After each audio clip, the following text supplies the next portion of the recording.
বেশ শীত পড়লো, তাই নাকি? আচ্ছা, আজকের আমাদের এই অনুষ্ঠানের লক্ষ্য হচ্ছে বাংলাদেশের প্রথম রাষ্ট্রপতি, বাংলাদেশের স্বাধীনতার ঘোষক, বাংলাদেশের প্রথম নির্বাচিত রাষ্ট্রপতি, জনগণের সরাসরি ভোটে নির্বাচিত রাষ্ট্রপতি জিয়াউর রহমানের ৮০তম জন্মবার্ষিকী। প্রথমেই আমি আজকের এই অনুষ্ঠানের সম্মানিত সভাপতি, অনুষ্ঠানে আমন্ত্রিত আমার সামনে উপস্থিত সকল অতিথিবৃন্দ, বিএনপির বিভিন্ন জোনাল কমিটির নেতৃবৃন্দ, বিভিন্ন সহযোগী অঙ্গ সংগঠনের নেতৃবৃন্দ এবং কর্মী ভাইরা এবং আমন্ত্রিত সাংবাদিক ভাইরা, মঞ্চে উপবিষ্ট নেতৃবৃন্দ, আসসালামু আলাইকুম। আজ ২০১৬ সালের 18ই জানুয়ারি, আগামীকাল 19শে জানুয়ারি বাংলাদেশের প্রথম প্রেসিডেন্ট ও স্বাধীনতার ঘোষক শহীদ রাষ্ট্রপতি জিয়াউর রহমানের ৮০তম জন্মবার্ষিকী। ১৯৩৬ সালের 19শে জানুয়ারি বগুড়া জেলার বাগবাড়ি গ্রামে জন্মগ্রহণ করেছিলেন এই মানুষটি। শহীদ জিয়া আমাদের মাঝে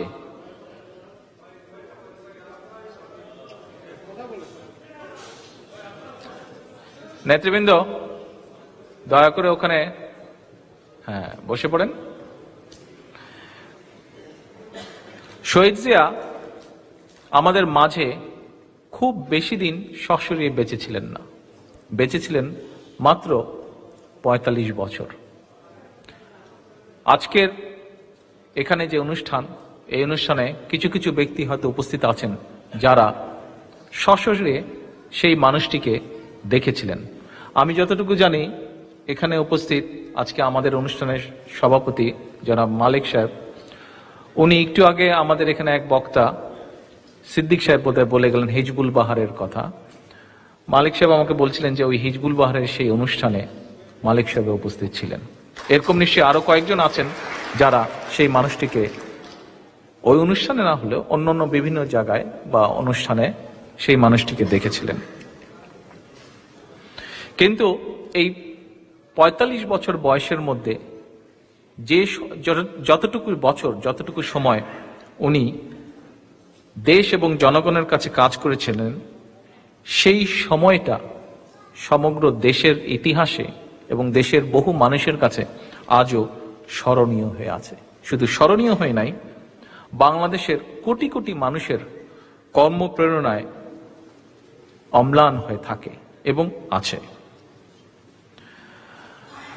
উপস্থিত সকল আমন্ত্রিত অতিথিবৃন্দ, আজকে এই যে একটি স্বাধীন, এত অল্প সময়ে ওনার রাজনৈতিক জীবন যদি আমরা পর্যালোচনা করি, খুব বেশি নয়, অ্যাবাউট 4 থেকে 5 বছর ম্যাক্সিমাম সময়।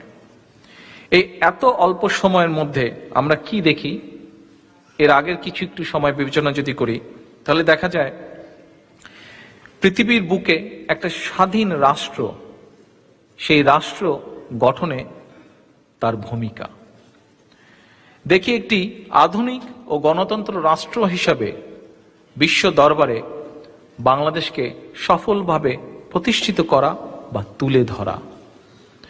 বিশ্বের ইতিহাসে এই ধরনের মানুষের সংখ্যা কিন্তু খুবই কম, এবং সেই কম সংখ্যক মানুষের মধ্যেই শহীদ জিয়া স্থান করে নিয়েছেন। এবং সেই অল্প সংখ্যক মানুষের মধ্যে যে শহীদ জিয়া, সেই শহীদ জিয়ার হাতে গড়া দলের সৈনিক আমরা সকলে আজ এখানে উপস্থিত। প্রতিটি দায়িত্বে, প্রতিটি কর্মেই তিনি ছিলেন সফল।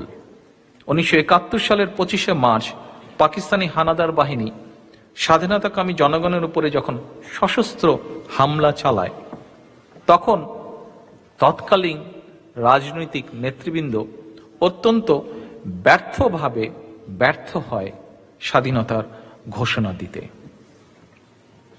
স্বাধীনতাকামী জনগণের এমনই এক বিপদসংকুল পরিস্থিতিতে 26শে মার্চ প্রথমেই শহীদ জিয়াউর রহমান বলেন উই রিভোল্ট এবং নিজেকে অস্থায়ী রাষ্ট্রপতি হিসাবে স্বাধীনতার ঘোষণা দিয়েছিলেন। 1971 সালের 10ই এপ্রিল মুক্তিযুদ্ধের ঘোষণাপত্র যে কয়টি বিষয় গৃহীত হয়েছিল তার আগ পর্যন্ত জিয়াউর রহমানই ছিলেন মুক্তিযুদ্ধকালীন বাংলাদেশের প্রথম প্রেসিডেন্ট।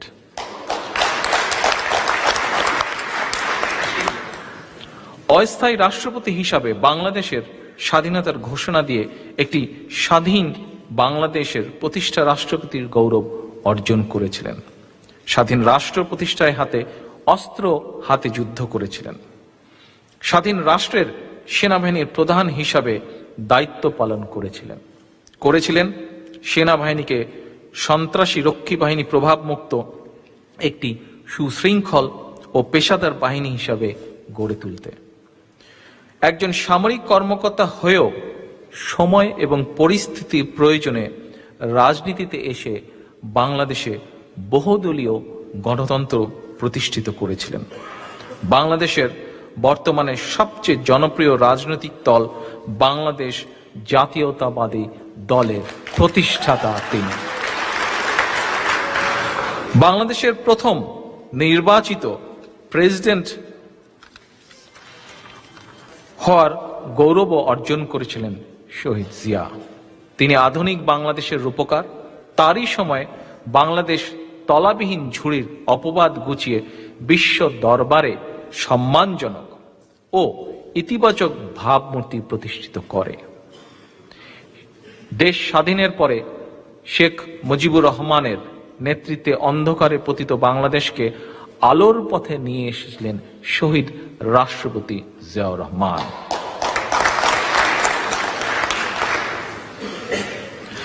তাই জিয়াউর রহমানের স্বীকৃতি জনগণের আদালতে। সেজন্যই আমরা দেখি জনগণ যখনই নিরপেক্ষভাবে ভোট দেবার বা রায় দেবার সুযোগ পেয়েছে তখনই তারা রায় দিয়েছে বা ভোট দিয়েছে ধানের শীষ তথা শহীদ রাষ্ট্রপতি জিয়াউর রহমানের দলের পক্ষে। এ কারণেই জনগণই বিএনপির ভরসা।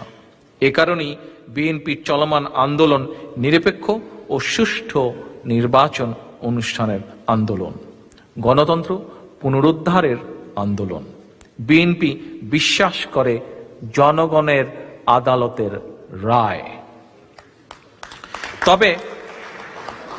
তবে জনগণের আদালতে প্রত্যাখ্যাত আওয়ামী লীগ এবং তাদের দোসররা কিন্তু এখন অনেকগুলো খারাপ কাজের মধ্যে আরেকটি খারাপ কাজে লিপ্ত। কি সেটি হচ্ছে শহীদ জিয়ার ইমেজকে ক্ষুণ্ণ করতে আদালতকে ব্যবহার করা। প্রিয় নেতৃবৃন্দ, আমি আগেও বলেছি, এখনো বলছি, রাজনৈতিক বিষয়গুলোকে আদালতে নিয়ে যাওয়া অত্যন্ত বড় ভুল। ইতিহাসের গতিপথ আদালত দ্বারা নিয়ন্ত্রণ করা অপচেষ্টা ঐতিহাসিক কোনো ঘটনার নিরপেক্ষ বর্ণনাকেই শুধুমাত্র বাধাগ্রস্ত করে। আজকের অনুষ্ঠানের সম্মানিত সভাপতি, গত 11ই জানুয়ারি আমরা দেখলাম বাংলাদেশে রং হেডেড শেখ হাসিনা এক জনসভায় বলেছে, এর আগে কিছু কিছু বক্তা বিষয়টি বলে গেছেন। আমরা দেখলাম রং হেডেড শেখ হাসিনা বলেছে আদালত নাকি শহীদ রাষ্ট্রপতি জিয়াউর রহমানের শাসনামলকে অবৈধ ঘোষণা করেছে, তাই বিএনপিও নাকি অবৈধ। আমি পর্যায়ক্রমিকভাবে এই বিষয়গুলোর উপরে আপনাদের সামনে আজকে সংক্ষেপে আলোচনা করব।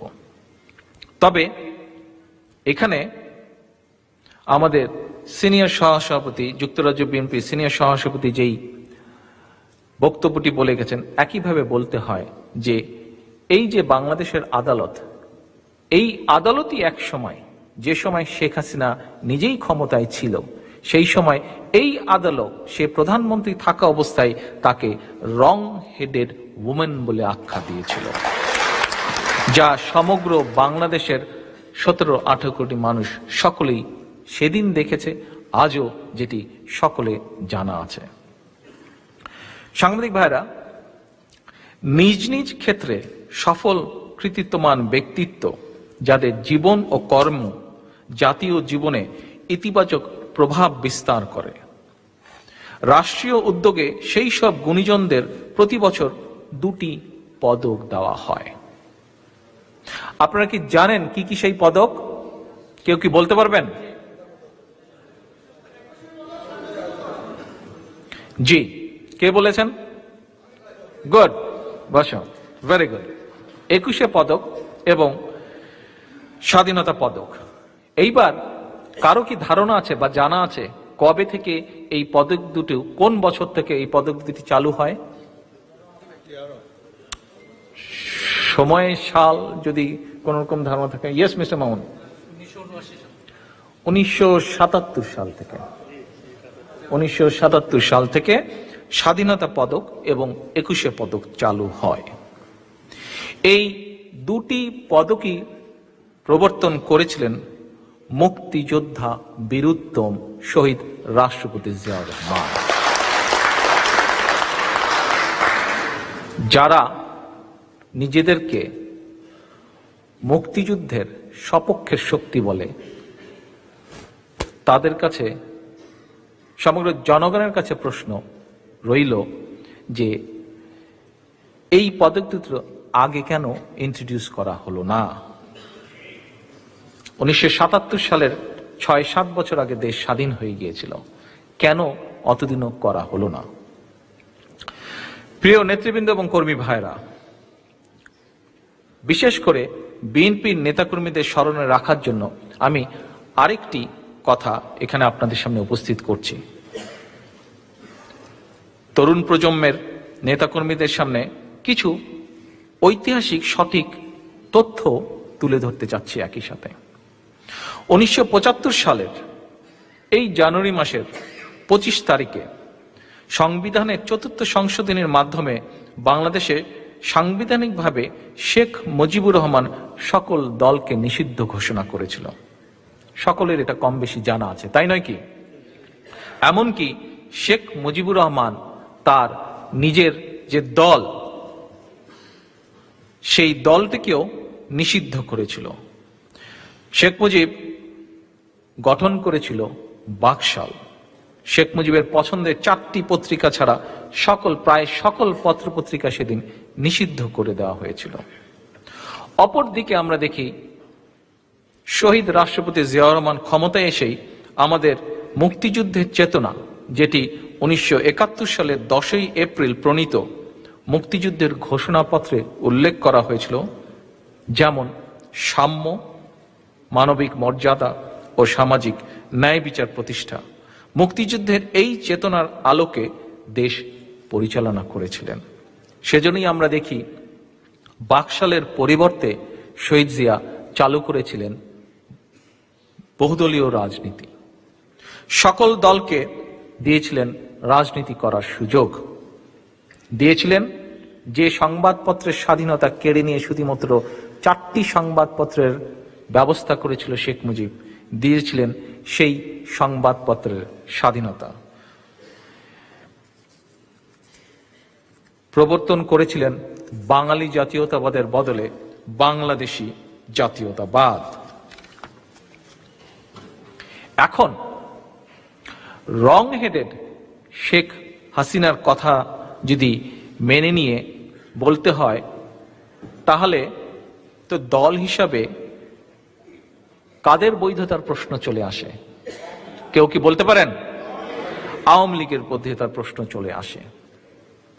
মৌলানা ভাসানী প্রতিষ্ঠিত আওয়ামী লীগ শেখ মুজিব 1975 সালের 25শে জানুয়ারি বিলুপ্ত করে দেবার পর কিভাবে তারা রাজনীতিতে আবার আসলো বা রাজনীতি করার সুযোগ পেল, খুবই সংক্ষেপে আবারও আমি আপনাদের সামনে আজ তুলে ধরবো।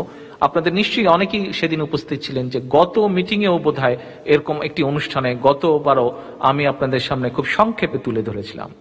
অনেকে সেদিন উপস্থিত ছিলেন না, বিশেষ করে তরুণ প্রজন্ম যারা সেদিন মিস করেছিল, তোমাদের সকলের জানার জন্য আজও আমি আবার তোমাদের সামনে সেই তথ্যটি তুলে ধরছি। 1976 সালের জুলাই মাসে সরকার দেশে রাজনৈতিক দলগুলোকে রাজনৈতিক কার্যক্রম পরিচালনা করার সিদ্ধান্ত নেয়। 1976 সালের 1 আগস্ট থেকে দেশে রাজনৈতিক কর্মকাণ্ড চালানোর অনুমতি দেওয়া হয়। কিন্তু গুরুত্বপূর্ণ বিষয় হচ্ছে, অনুমতি দিলেও কোনো রাজনৈতিক দল তো নেই তখন, কারণ 75 সালে শেখ মুজিব আইন করে সংবিধান সংশোধন করে সকল রাজনৈতিক দলকে নিষিদ্ধ করে গিয়েছিল। কাজেই সরকার তখন এটি যখন সরকার বুঝতে পারলো এবং রাজনৈতিক দলগুলোকে যখন বলা হলো তোমরা রাজনীতি করতে পারো, তখন তারা এই সমস্যাটার কথাটি বলে এবং এই সমস্যার কথাটি বলার পরে কি হলো, সকল রাজনৈতিক দলকে বলা হলো যে ঠিক আছে, আপনারা যারা রাজনীতি করতে চান বিভিন্ন রাজনৈতিক দলের ব্যানারে আপনারা সরকারের নিকট আবেদন করুন। তখন অনেকগুলো রাজনৈতিক দল আবেদন করলো সরকারের কাছে।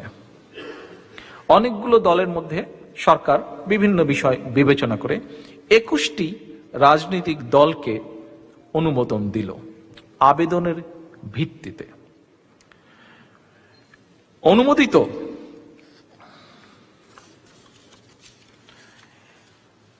আওয়ামী লীগ সহ অনেকগুলো রাজনৈতিক দল আবেদন করলো সরকারের কাছে এবং শহীদ রাষ্ট্রপতি জিয়াউর রহমান তখনও সেনাপ্রধান এবং একই সাথে অনেকগুলো মন্ত্রণালয়ের দায়িত্বেও তিনি তখন। অর্থাৎ শহীদ রাষ্ট্রপতি যখন সেনাবাহিনী প্রধান থাকা অবস্থায় উনি রাজনৈতিক দলগুলোকে অনুমতি প্রদান করলেন, আওয়ামী লীগ সহ বিভিন্ন রাজনৈতিক দলকে অনুমোদন প্রদান করলেন যে তোমরা রাজনীতি করতে পারো। একজন সৈনিকও ধীরে ধীরে গণতন্ত্রের দিকে দেশকে এগিয়ে নিয়ে গেলেন। এখন যুক্তির কথা কি নয়, জিয়াউর রহমানের সকল কাজ যদি অবৈধ হয়, তাহলে 1976 সালে যখন তারা অ্যাপ্লিকেশন করে, দরখাস্ত করে, আবেদনপত্রের মাধ্যমে যে আওয়ামী লীগ রাজনীতি করার অনুমতি চাইল, সেই আওয়ামী লীগেরই কিন্তু সভানেত্রী হচ্ছে শেখ হাসিনা।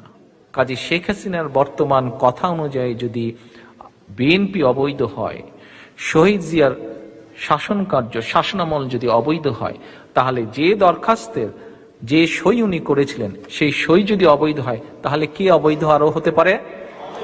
আওয়ামী লীগ অবৈধ। শুধু তাই নয়, আওয়ামী লীগ মাঝে মাঝেই একটি মিথ্যাচার করে। কি সেই মিথ্যাচার? যে তারা হচ্ছে গণতান্ত্রিক দল, বিএনপি হচ্ছে সেনা ছাউনিতে জন্ম নেওয়া একটি দল। আসেন এবার আমরা দেখি আরেকটু তথ্যের অ্যানালাইসিস করে। আওয়ামী লীগ সহ 21টি রাজনৈতিক দল 1976 সালে শহীদ জিয়ার কাছ থেকে অনুমতি নিয়ে তাদের রাজনৈতিক কর্মকাণ্ড শুরু করে। অপরদিকে 76 সালে অর্থাৎ শহীদ জিয়া যখন সেনা প্রধান, অপরদিকে আমরা দেখি বিএনপির প্রতিষ্ঠাতার ইতিহাস বা প্রতিষ্ঠার ইতিহাস। 1978 সালের কোন তারিখে? কোন তারিখে? কোন তারিখ? হ্যাঁ, কোন তারিখ? আপনার পিছনে জানেন না? জানেন না? না জানলে একটু হাতটা উঠান, বলে দেই। কোন তারিখ? ইয়েস। কোন সাল? ইয়েস, 1978 সালের 1 সেপ্টেম্বর। কোথায়? সেজন্যই বলি মন দিয়ে শুনবেন, কান দিয়ে মন দিয়ে ভালো করে শুনবেন। কোথায়? ইয়েস, রমনায়। 1978 সালের 1 সেপ্টেম্বর ঢাকার রমনা রেস্তোরাঁয় এক সংবাদ সম্মেলনের মাধ্যমে বাংলাদেশ জাতীয়তাবাদী দল, যাকে আমরা সংক্ষেপে বলি বিএনপি, প্রতিষ্ঠার ঘোষণা দেন শহীদ রাষ্ট্রপতি জিয়াউর রহমান। লক্ষ্য করবেন নেতৃবৃন্দ, কর্মী ভাইরা, বিশেষ করে তরুণ প্রজন্মের ভাই বোনেরা, তোমরা লক্ষ্য করবে শহীদ রাষ্ট্রপতি জিয়াউর রহমান যখন বিএনপি প্রতিষ্ঠার ঘোষণা দেন, তখন শহীদ রাষ্ট্রপতি জিয়াউর রহমান ছিলেন জনগণের সরাসরি ভোটে নির্বাচিত বাংলাদেশের প্রথম নির্বাচিত রাষ্ট্রপতি। 1978 সালের 3রা জুন এই রাষ্ট্রপতি নির্বাচন অনুষ্ঠিত হয় এবং সেই নির্বাচনে উনি জয়লাভ করেছিলেন জনগণের সরাসরি ভোটে। এখন জিয়াউর রহমান সামরিক বাহিনীর কর্মকর্তা হওয়ার কারণে যদি বিএনপিকে সামরিক ছাউনিতে জন্ম নেওয়া দল হিসাবে অপপ্রচার চালানো হয়, তাহলে তো এটি আওয়ামী লীগের ক্ষেত্রে আরো অনেক বেশি ভাবে প্রযোজ্য, তাই নয় কি? তাই কি মনে হয়? আচ্ছা, কে কে মনে করেন না এটা? আর কে কে এই বিষয়ে একমত?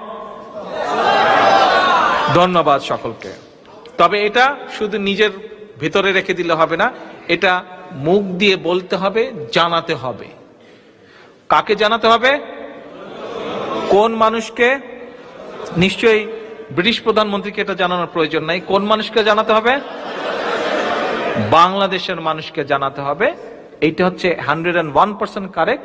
অ্যাট দ্য সেম টাইম বিদেশিদেরকেও এটা বলতে হবে যখনই সুযোগ পাবেন। আচ্ছা, তাহলে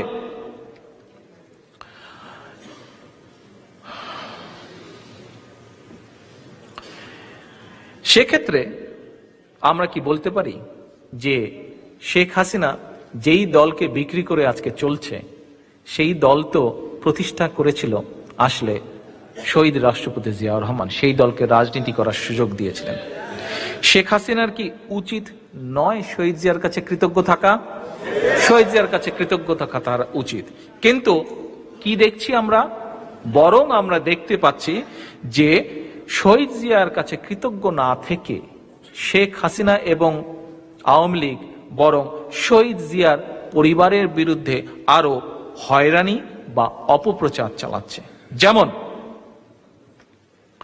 যেমন 2014 সালের 21শে অগাস্ট গুলিস্তানে আওয়ামী লীগের একটি সমাবেশ ছিল, শেখ হাসিনাও সেখানে উপস্থিত ছিল।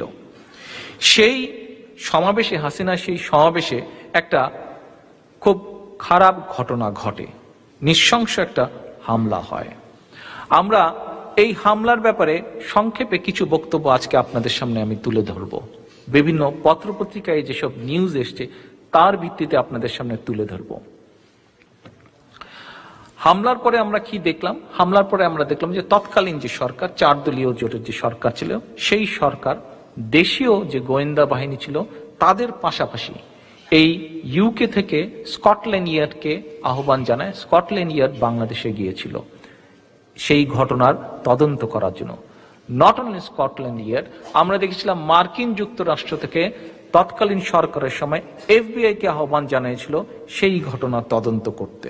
কিন্তু অত্যন্ত দুর্ভাগ্যজনকভাবে একটা কথা বলতে হয় যে সেই সময় এই যে স্কটল্যান্ড ইয়ার্ড বলেন, FBI বলেন, তারা গিয়ে প্রথমেই যেটি জানতে চেয়েছিল অনুষ্ঠান স্থল দেখার পরে তারা চেয়েছিল শেখ হাসিনার গাড়িটি দেখতে, যেই গাড়িটি আওয়ামী লীগের বা হাসিনার কথা অনুযায়ী আক্রান্ত হয়েছিল। কিন্তু শেখ হাসিনা বা আওয়ামী লীগ সেদিন তাদেরকে সেই গাড়িটি দেখতে দেয়নি। আচ্ছা, এবার আসেন,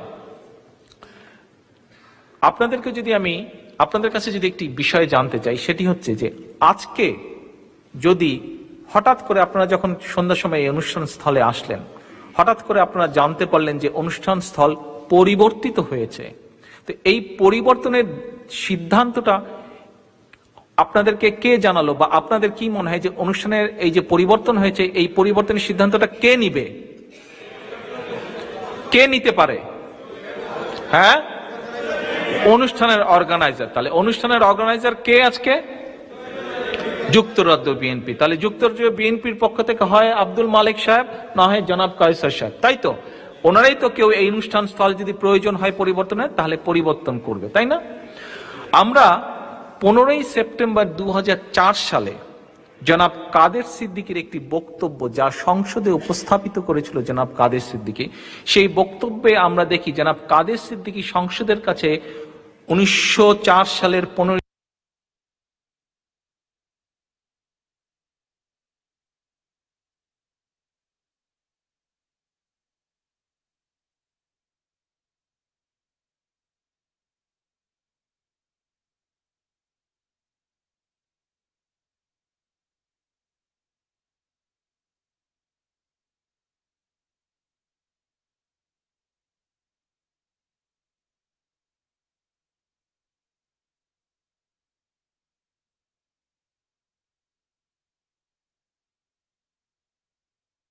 কিছু দূরে, অর্থাৎ জিপিও এবং সচিবালয়ের মাঝামাঝি একটি জায়গার মধ্যে ঢাকায় মুক্তাঙ্গ অবস্থিত। এই মুক্তাঙ্গনে আওয়ামী লীগের শেখ হাসিনার এই জনসভা অনুষ্ঠানের কথা ছিল এবং সরকার সকল প্রকারের সিকিউরিটি সেখানে নিশ্চিত করেছিল। হঠাৎ করে অনুষ্ঠানের 1 থেকে 1.5 ঘন্টা আগে শেখ হাসিনা সিদ্ধান্ত দেয়। শেখ হাসিনা অনুষ্ঠানে ওই মুক্তাঙ্গনে গিয়ে সবাইকে জানায় যে এখানে না, অনুষ্ঠান হবে তাদের অফিসের সামনে। হঠাৎ করে অনুষ্ঠানটা পরিবর্তন করা হলো, স্থানটি পরিবর্তন করা হলো। এখন নেতৃবৃন্দ, উপস্থিত আমন্ত্রিত সকল অতিথিবৃন্দ, আওয়ামী লীগের এই যে মিটিং, এটি পরিবর্তনের সিদ্ধান্ত কি শেখ হাসিনা বা আওয়ামী লীগ নেতৃবৃন্দ ছাড়া অন্য কেউ নিতে পারত? কারো পক্ষে নেওয়া সম্ভব না। আচ্ছা, আসেন এবার দেখা যাচ্ছে যে গত 11 বছরে এখন পর্যন্ত 21শে আগস্ট মামলা তদন্ত করা হয়েছে 3 দফা। দয়া করে নেতৃবৃন্দ এবং কর্মী ভাইরা আপনারা মনে রাখবেন ইনফরমেশন গুলো। এই মামলায় বিএনপির আমলে গ্রেফতার করা হয় মুফতি হান্নানকে। মঈন ফখরুদ্দিনের সময় এই মামলার 2য় দফা তদন্ত শেষে 2008 সালের 11ই জুন হরকাতুল জিহাদ নেতা মুফতি হান্নান সহ 22 জনকে আসামি করে আদালতে চার্জশিট দাখিল করা হয়। শুরু হয় মামলার বিচার কাজ। 2008 সালের 29 অক্টোবর থেকে মঈন ফখরুদ্দিনের সময় থেকেই আদালতে মামলার বিচার কার্যক্রম চলতে থাকে বা শুরু হয়। 2009 সালে শেখ হাসিনা ক্ষমতা দখলের পর, অর্থাৎ 2009-এর 9 জুন পর্যন্ত বিচার কার্যক্রম চলার সময় পর্যন্ত মোট 64 জনের সাক্ষ্য গ্রহণ করা হয়েছিল। এর মধ্যে ক্ষমতায় শেখ হাসিনা অধিষ্ঠিত হল। দীর্ঘ 9 মাস কিন্তু এর মধ্যে বিচার চলে গেছে। এখন শেখ হাসিনা নিজের ইচ্ছা মতো মামলায় প্রতিপক্ষের নাম ঢোকানোর জন্য বিচারের কার্যক্রম টোটালি স্থগিত করে দিল বা বন্ধ করে দিল এবং এই মামলার নতুন একজন তদন্ত কর্মকর্তা নিয়োগ করলো। কি তার নাম? ইয়াস, থ্যাংক ইউ সো মাচ যারা উত্তরটা দিয়েছেন। তার নাম হচ্ছে আব্দুল কাহার আকন নামে এক পুলিশ কর্মকর্তা। এই কর্মকর্তা 2001 সালে যে নির্বাচন হয়েছিল, সেই নির্বাচনে সে কিশোরগঞ্জে তার এলাকায় গিয়ে নির্বাচনের নমিনেশন নিয়ে নির্বাচন করার চেষ্টা করেছিল আওয়ামী লীগের ব্যানারে, চাকরিরত অবস্থাতেই। 2001 সালে যখন 4 দলীয় জোট সরকার গঠন করার পরে স্বাভাবিকভাবেই এটি একটি ডিপার্টমেন্টাল এবং দেশের আইন অনুযায়ী সে এই কাহারাকান্দ যে কাজ করেছিল এটা আইনের বিপক্ষে এবং স্বাভাবিকভাবে সরকার তার বিরুদ্ধে ব্যবস্থা নেয়। পরবর্তীতে হাসিনা যখন ক্ষমতায় আসে, সে কোর্ট থেকে 2009 সালে 8 সালে যখন হাসিনা ক্ষমতা আসে, কোর্ট থেকে সে তার পক্ষে রায় নিয়ে এসে হাসিনা তখন তাকে সবকিছু দিল এবং দেওয়ার পরে তাকে হঠাৎ করে এই কেসের তদন্ত কর্মকর্তা সে নিয়োগ করল। এখন 2009 সালের 3রা আগস্ট মামলার তদন্ত দায়িত্ব পায় এই কাহার আকন্দ শেখ হাসিনার খুশি মতন চার্জশিট তৈরি করল। 2011 সালের 3রা জুলাই আদালতে সম্পূরক চার্জশিট দেওয়া হলো। প্রথম দফার দায়ের করা চার্জশিটে অভিযুক্ত 22 জনের সঙ্গে শেখ হাসিনা ইচ্ছা অনুযায়ী তারেক রহমান সহ আরো অর্থাৎ আমি সহ আরো 29 জনের নাম অন্তর্ভুক্ত করা হয়। এরপর 2012 সালের 18ই মার্চ আবার সোকল্ড বিচারের নামে প্রহসন শুরু হলো। নেতৃবৃন্দ, একটি লক্ষণীয় বিষয় হচ্ছে যে এই বিচার প্রক্রিয়া চলাকালীন সময় এবং বিচার প্রক্রিয়া এমনকি চালুর আগ থেকেই শেখ হাসিনা কিন্তু 21শে আগস্ট ঘটনায় কারা কারা জড়িত সে একটা রায় তার পক্ষে দিয়েই যাচ্ছে, সে নাম বলেই যাচ্ছে অমুক জড়িত, অথচ কোনো তদন্তের পরিপ্রেক্ষিতে সেই নামগুলি সে বলেনি, সে তার মতন করে বলেই যাচ্ছে যাতে করে সে এই বিচার প্রক্রিয়াকে ইনফ্লুয়েন্স করতে পারে। আরেকটি লক্ষণীয় বিষয় হচ্ছে এই মামলার প্রধান আসামি শেখ হাসিনার বর্তমান অবৈধ সরকারের রং-হেডেড শেখ হাসিনার অবৈধ সরকারের প্রতিমন্ত্রী মির্জা আজমের আপন ভগ্নিপতি, কে বলবেন কি?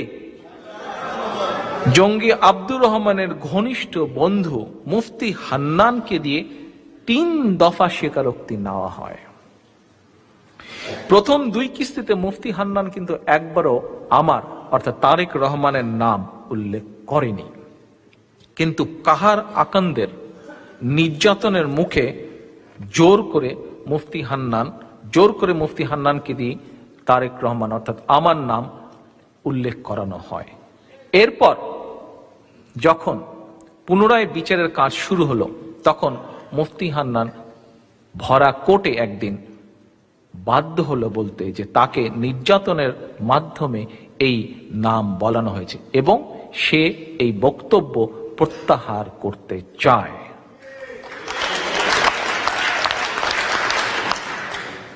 নেতৃবৃন্দ, এবার আমি আরো কিছু সংবাদ বা সংবাদের ভেতরের সংবাদ অর্থাৎ যে কথাগুলো আপনাদেরকে বলবো প্রত্যেকটি রেফারেন্স অর্থাৎ পত্রপত্রিকা থেকেই আমি আপনাদেরকে জানাচ্ছি, কিন্তু এটি অনেকের দৃষ্টি থেকে হয়তো হারিয়ে গিয়েছিল বা দৃষ্টিতে পড়েনি। কি সেগুলো? 21শে আগস্ট শেখ হাসিনার সমাবেশের হামলায় বিএনপি শীর্ষ নেতাদের ফাঁসানোর চেষ্টা করা হলেও আওয়ামী ওলেমা লীগের আভ্যন্তরীণ কোন্দলের জের নাকি শেখ হাসিনার ইন্ধন, এটি কিন্তু তদন্তের বিষয়।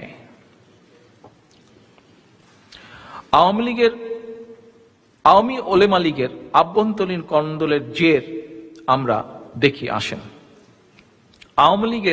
ওলেমা লীগের এক গ্রুপের সভাপতি মাওলানা আক্তার হোসেন বোখারি এবং সাধারণ সম্পাদক কাজী মাওলানা আবুল হাসান শেখ শরীয়তপুরী, অপর অংশের সভাপতি মাওলানা ইলিয়াস হোসেন বিন হিলালি, বেশ রয়্যাল নাম না, বিরাট বড় বড় নাম, এবং সাধারণ সম্পাদক দেলোয়ার হোসেন। আওয়ামী লীগের এক অংশের সভাপতি মাওলানা ইলিয়াস হোসেন বিন হিলালি 2000, নেতৃবৃন্দ খেয়াল রাখবেন, 2014 সালের 11ই নভেম্বর গুলিস্তানের আওয়ামী লীগের কেন্দ্রীয় কার্যালয়ে এক সংবাদ সম্মেলন করে। সেই সংবাদ সম্মেলনে হিলালি বলে মাওলানা বোখারির নেতৃত্বে 2004 সালের 21শে আগস্ট শেখ হাসিনার সমাবেশে গ্রেনেড হামলা করা হয়েছে। মাওলানা বোখারি কিন্তু আওয়ামী লীগের ওলেমা লীগের আরেক গ্রুপের সভাপতি, এটা কিন্তু অন্য গ্রুপেরই আরেকজন তাদের অফিসে বসে সংবাদ সম্মেলনের মাধ্যমে বলছে যে তাদেরই দলের আরেকজন এই কাণ্ডটা ঘটিয়েছে। আসেন আরেকটু আমরা যাই। ওই মামলার বিস্তারিত তথ্য জানতে তিনি মাওলানা বোখারিকে গ্রেফতারের দাবি জানান। 21শে আগস্ট হামলার সঙ্গে আওয়ামী লীগের ওলেমা লীগের সাবেক সভাপতি হাবিবুল্লাহ কাঁচপুরিও জড়িত ছিলেন বলে সংবাদ সম্মেলনে জানান মাওলানা হিলালি। আচ্ছা, 2014 সালের 6ই নভেম্বর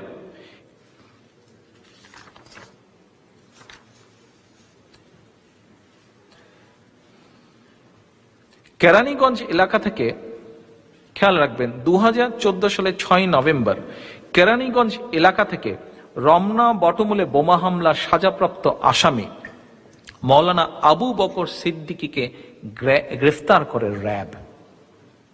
এরপর র্যাব তাকে জিজ্ঞাসাবাদ করলে আবু বকর সিদ্দিকী কি জানায়, মৌলানা ও আওয়ামী ওলেমা লীগের একাংশের সভাপতি মৌলানা আক্তার হোসেন বোখারির নেতৃত্বে সে 2004 সালের 21শে অগস্ট শেখ হাসিনার সমাবেশের বোমা হামলায় অংশ নেয়।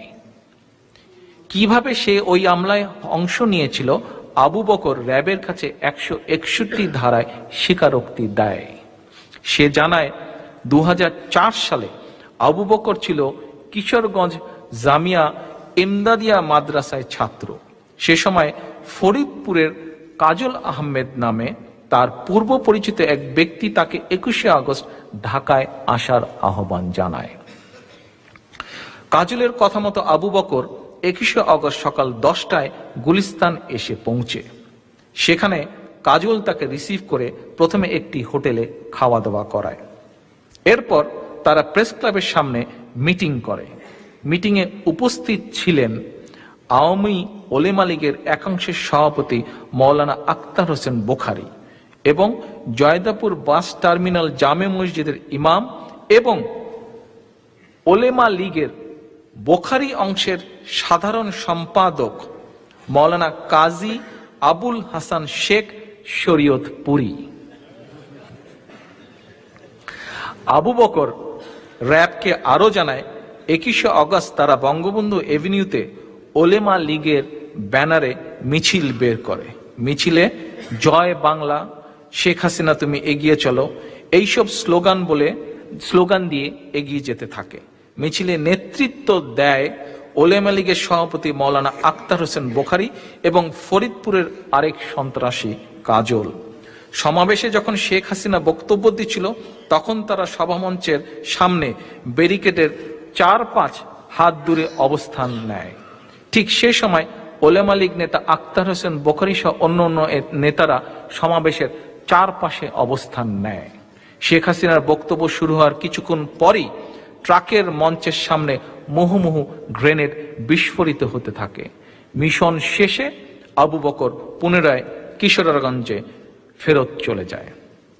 আবু বকরের এই স্বীকারোক্তির কথা আমার বানানো নয়। আবু বকরের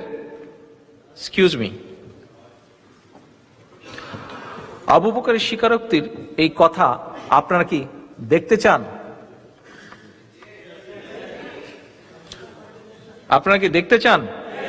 আচ্ছা, যদি দেখতে চান তাহলে 2014 সালের 7ই নভেম্বর 2014 সালের 6ই নভেম্বর আবু বকর সিদ্দিকী এই কথাগুলো বলেছিল।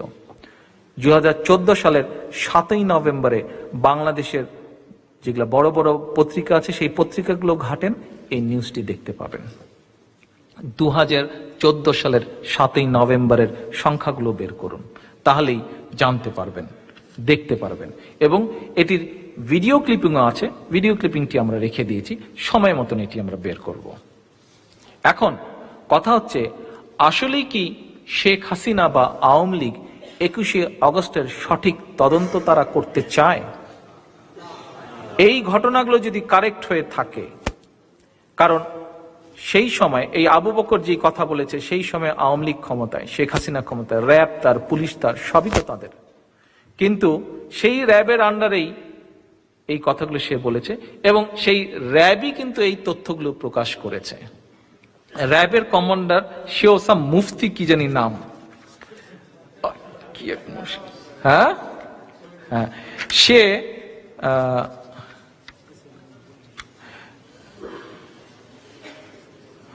মুফতি মাহমুদ খান, র্যাবের কমান্ডার মুফতি মাহমুদ খান 6ই নভেম্বর প্রেস কনফারেন্সের মাধ্যমে র্যাব অফিসে এই তথ্যগুলো জানিয়েছে। এখন আমি মনে করি না যে আসলে আওয়ামী লীগ বা শেখ হাসিনা এই ঘটনার সঠিক তদন্ত চায়। কারণ এই ঘটনার যদি সঠিক তদন্ত হয় এবং ঘটনার সত্যতা যদি বের হয়, তাহলে দেখা যাবে এই ঘটনাটি তারা নিজেরা ঘটেছিল, শেখ হাসিনাও এর সাথে ইনভলভ, তৎকালীন সরকারকে বিব্রত করার জন্য। এবং শুধু তাই নয়, এই 21শে আগস্ট ঘটনায় যতগুলো মানুষ মারা গিয়েছিল সেই সকল হত্যাকাণ্ডের দায় দায়িত্ব সোজা চলে আসে শেখ হাসিনার উপরে। তাদের অফিসেই তো তাদের ওলেমা লীগের লোকজন বলছে যে এ অমুকে করেছে, তমুকে করেছে। কই, তাহলে কেন তারা সেগুলো তদন্ত করছে না? তাহলে কেন সেগুলো তারা খতিয়ে দেখছে না? র্যাব পুলিশ তখন খতিয়ে দেখছে না? আমরা এখানে কি করলাম এই বলে র্যাব পুলিশ ওখান থেকে বাংলাদেশ থেকে বসে বলে সব বলে দিচ্ছে। তারা এইটি কি তারা বের করতে পারে না? কারণ এই জন্যই তারা বের করতে পারে না বা বের করতে চায় না, কারণ এইটি যদি বের হয়ে যাবে, আসল ঘটনা বের হয়ে যাবে যে এর সাথে আওয়ামী লীগ জড়িত, আওয়ামী লীগের লোকজন জড়িত। শুধু তাই নয়, এর সাথে শেখ হাসিনা নিজে জড়িত। কারণ সেদিন আওয়ামী লীগের সেই সভাটি, সেই মিটিংটি শেখ হাসিনার নির্দেশেই মুক্তাঙ্গন থেকে তাদের পার্টি অফিসের সামনে করা হয়েছিল। কারণ এই ঘটনাটাই তারা ঘটাবে বলেই এই কাজটি তারা সেদিন করেছিল। আসেন, এরপরে আরেকটি কথা না বললেই নয়। জনাব সভাপতি, আরেকটি কথা বলি। Thank you. গত 11ই জানুয়ারি রং হেডেড শেখ হাসিনা আরেকটি কথা বলল। কি কথা বলল? যে খালেদা জিয়া, তারেক রহমান বিডিআর বিদ্রোহের সাথে জড়িত। শুনছেন না? আচ্ছা, আসেন যে আচ্ছা আচ্ছা তাই নাকি? আচ্ছা আচ্ছা আচ্ছা, আপনি যে হাসিনার কথা এত মানেন আমি জানতাম না তো। আচ্ছা, হ্যাঁ, কার ওরা যে কার সাথে কখন লাইন মারছে এটাই বলা মুশকিল।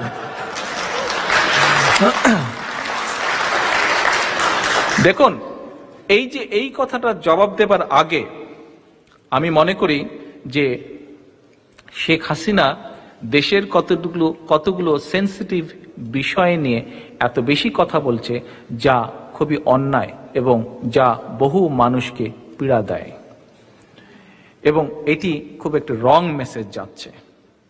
একই সাথে আমি আরেকটা বিষয় মনে করি যে শেখ হাসিনার এই কথাবার্তা থেকে আমার মনে হয় যে জাতিসংঘের তত্ত্বাবধানে শেখ হাসিনার একটা চিকিৎসা করা হোক, যে দেখা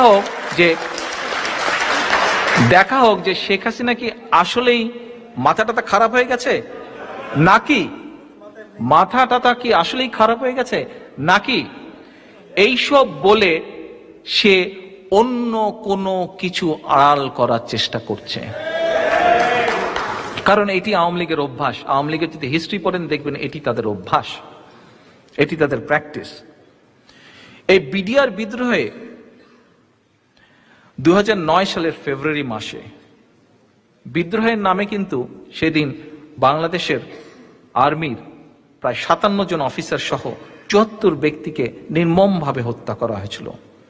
এই ঘটনাটা নিয়ে আমি মনে করি না শেখ হাসিনার কোন রকম ছেলে খেলা করা উচিত। প্রশ্ন হলো, বাংলাদেশের ইতিহাসে এত বড় একটি নৃশংস ঘটনা তদন্ত আওয়ামী লীগ কিন্তু কাকে দিল? সেই কাহার আকন্দকে। আচ্ছা, এটি হলো 1 নম্বর প্রশ্ন, যে কাহার আকন্দকে কেন দিল। দ্বিতীয়ত হচ্ছে, শেখ হাসিনা যদি মনেই করে থাকে যে ওই ঘটনার সঙ্গে আমি এবং আমার মা খালেদা জিয়া জড়িত, তাহলে ঘটনার সাথে সাথে শেখ হাসিনা কি এই তথ্যটা তদন্তকারী যারা 3 ছিল বা অফিসার ছিল তাদেরকে কি দিয়েছিল? এরকম ঘটনা কি সে বলেছে? দেয়নি। তার মানে সে কনসিল করেছিল। ঠিক আছে, ধরে নিলাম তর্কের খাতিরে সেই শেখ হাসিনার বলা তথ্য যদি কারেক্ট হয়ে থাকে, তর্কের খাতিরে ধরলাম, তাহলে কি সে কি তথ্যটা কনসিল করেনি? তদন্ত টিমকে দিল না কেন? আচ্ছা, তদন্ত টিমকে যদি দিয়েও থাকে, তদন্তকারী টিম কি এই ঘটনার কোনো সত্যতা পেয়েছে? সত্যতা পেয়ে থাকলে তারা এতদিনেও কেন কিছু বলল না? আজকে তো অনেকগুলা বছর পার হয়ে গেছে। আচ্ছা,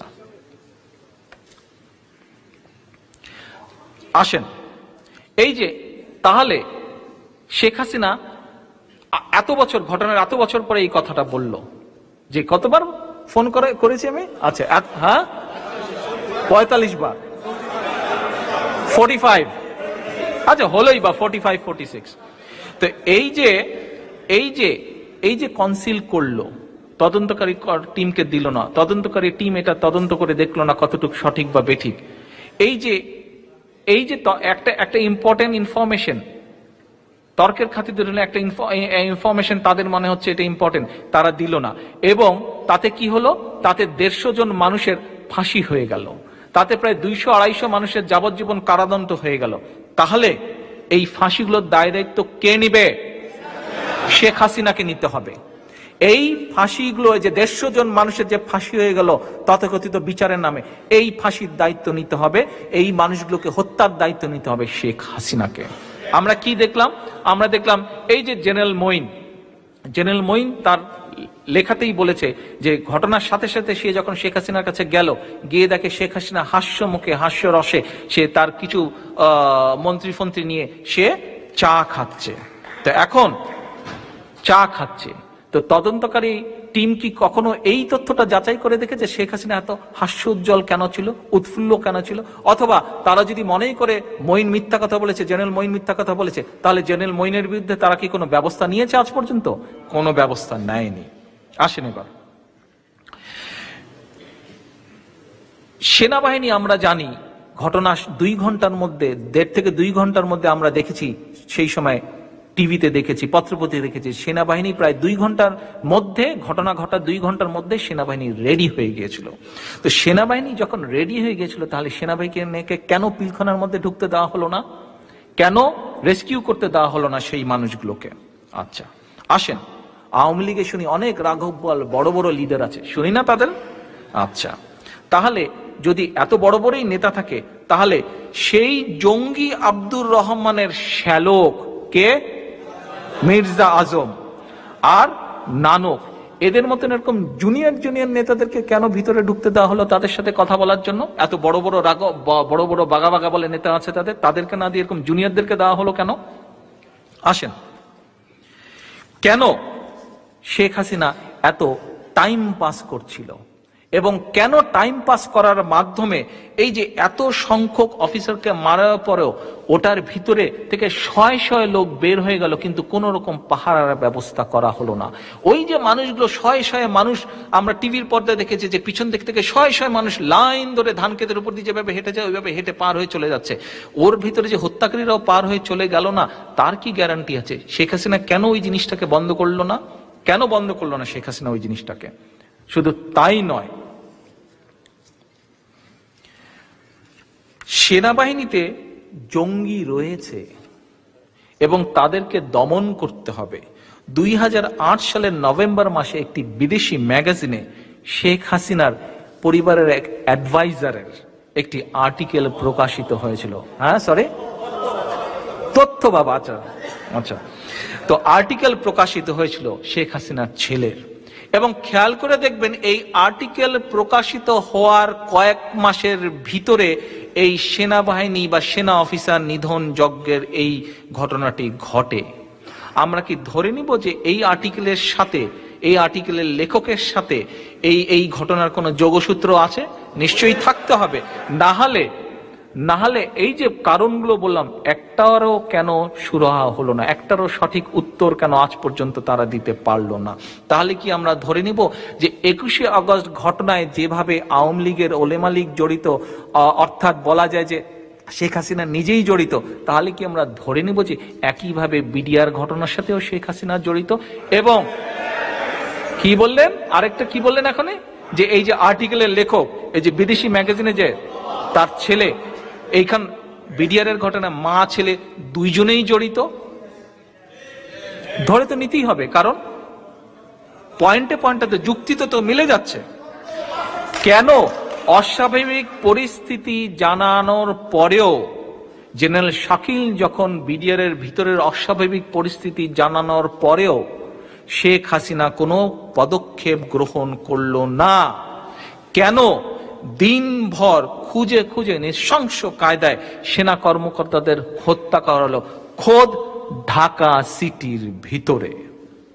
এখন এতদিন পর এসে লন্ডন থেকে তারেক রহমান কতবার তার মাকে ফোন করলো, এই তথ্য দিয়ে আর যাই হোক বাংলাদেশের মানুষের দৃষ্টি ভিন্ন খাতে ফেরানো যাবে না।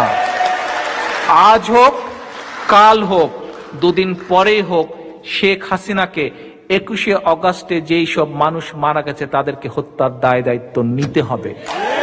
আজ হোক কাল হোক 2 মাস পরে 2 বছর পরেই হোক বিডিআর ঘটনায় যে মানুষগুলোকে হত্যা করা হয়েছে, বিডিআর এর ঘটনায় বিচারের নামে যে প্রহসন করে 150 মানুষকে ফাঁসি দিয়ে হত্যা করা হয়েছে, এই হত্যার দায় দায়িত্ব শেখ হাসিনা এবং তার অ্যাডভাইজারকে গ্রহণ নিতে হবে। আজ হোক দুদিন পরেই হোক হেফাজত ইসলামের যে সকল শয় শয় হাজার হাজার মানুষকে সেদিন রাতে নির্মমভাবে হত্যা করা হয়েছিল তার দায় দায়িত্ব শেখ হাসিনাকে নিতেই হবে। কারণ 1 মিনিট, আরে ভাই বসো, আগে কথা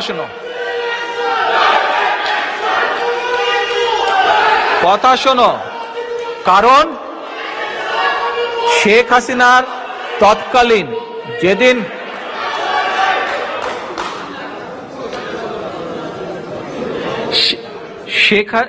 হেফাজত ইসলামের ঘটনা ঘটে সেই সময় শেখ হাসিনার তথাকথিত যে স্বরাষ্ট্রমন্ত্রী ছিল, ওই যে কি পিলার ঝাঁকা দেয় যায়, কি নাম, ওই অবৈধ মন্ত্রী নিজেই বলেছিল যে আমরা সকল কিছু শেখ হাসিনার সরাসরি তত্ত্বাবধানে নির্দেশ পালন করছি। অর্থাৎ তার মানে প্রমাণ হলো হেফাজত ইসলামের যেই মানুষগুলো মারা গেছে শেখ হাসিনার নির্দেশেই মারা গেছে। কাজে এই হত্যাকাণ্ডের দায়িত্ব তাকে নিতে হবে। শেখ হাসিনাকে দায়িত্ব নিতে হবে ইলিয়াস আলী গুম হওয়ার। শেখ হাসিনাকে দায়িত্ব নিতে হবে আজ পর্যন্ত আমাদের যে প্রায় 1200-র মতন নেতাকর্মী নিখোঁজ হয়েছে তাদের গুম হওয়ার দায় দায়িত্ব শেখ হাসিনাকে নিতে হবে। কাজেই শেখ হাসিনা এত সহজে তুমি ছাড় পেয়ে যাবে এটি হতে পারবে না। যেভাবে বাংলাদেশের বুকে যেভাবে শহীদ রাষ্ট্রপতি জিয়াউর রহমান বহুদলীয় গণতন্ত্র চালু করেছিল, বাংলাদেশে বেগম খালেদা জিয়ার নেতৃত্বে বিএনপি বাংলাদেশ জাতীয়তাবাদী দল যেভাবে গণতন্ত্রের বীজ বপন করেছিল, মানুষের ভোটের অধিকারকে প্রায় প্রতিষ্ঠিত করেছিল, সেই সকল অধিকারকে আজকে শেখ হাসিনা এবং আওয়ামী লীগ এই অধিকারগুলোকে নষ্ট করেছে, ধ্বংস করে দিয়েছে। আজ বাংলাদেশের বুকে শুধুমাত্র একটি রাজনীতি, তা হচ্ছে হত্যার রাজনীতি, তা হচ্ছে গুমের রাজনীতি, তা হচ্ছে খুনের রাজনীতি। কাজেই হত্যার রাজনীতি, গুমের রাজনীতি, খুনের রাজনীতি চলতে পারে, বেশি দিন চলবে না। তাই আজকে শহীদ জিয়ার এই ৮০তম জন্মবার্ষিকী উপলক্ষে আমার বাংলাদেশ সহ বিএনপির লক্ষ কোটি যে নেতাকর্মী রয়েছে, সমর্থক রয়েছে, ভোটার রয়েছে, তাদের সকলের কাছে আহ্বান থাকবে, আসুন আমরা সময় মতন, পরিস্থিতি মতন, সুযোগ মতন আবার আন্দোলনের মাধ্যমে বাংলাদেশের মানুষের অধিকার আদায় করব। যেভাবে শহীদ জিয়া বাংলাদেশের বুকে বহুদলীয় গণতন্ত্র প্রতিষ্ঠিত করেছিলেন, যেভাবে দেশনেত্রী বেগম খালেদা জিয়া বাংলাদেশের মানুষের ভোটের অধিকার ফিরিয়ে এনেছিলেন, এবার লক্ষ কোটি নেতাকর্মীর দায়িত্ব, লক্ষ কোটি তরুণ প্রজন্মের দায়িত্ব হচ্ছে বাংলাদেশের মানুষের অধিকারকে আবার পুনঃপ্রতিষ্ঠিত করা, এই অবৈধ এই স্বৈরাচার সরকারের হাত থেকে বাংলাদেশের মানুষের স্বাধীনতা সার্বভৌমত্ব মুক্ত করা। এই আশাবাদ ব্যক্ত করে আজকের বক্তব্য শেষ করছি। ইনশাল্লাহ আবার আপনাদের সাথে দেখা হবে। বিএনপি জিন্দাবাদ, বাংলাদেশ জাতীয়তাবাদী জিন্দাবাদ। আল্লাহ হাফেজ।